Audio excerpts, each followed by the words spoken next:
Welcome back to another technical deep dive here in the debug zone. Today we're tackling a big question and breaking it down with insights from other users. Hopefully this clears up some misconceptions and helps you get the answer you need.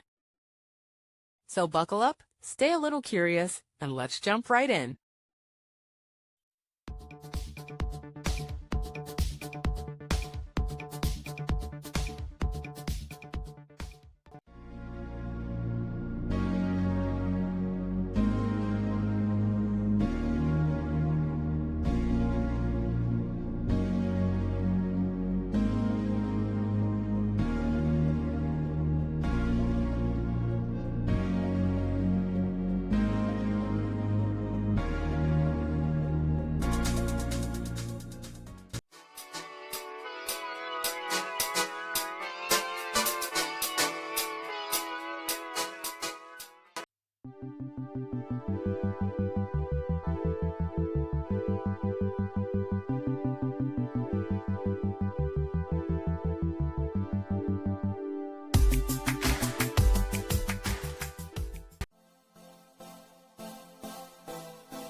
And that's a wrap.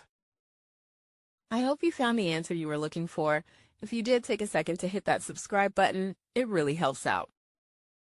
And let me know in the comments which solution worked best for you. See you next time in the debug zone.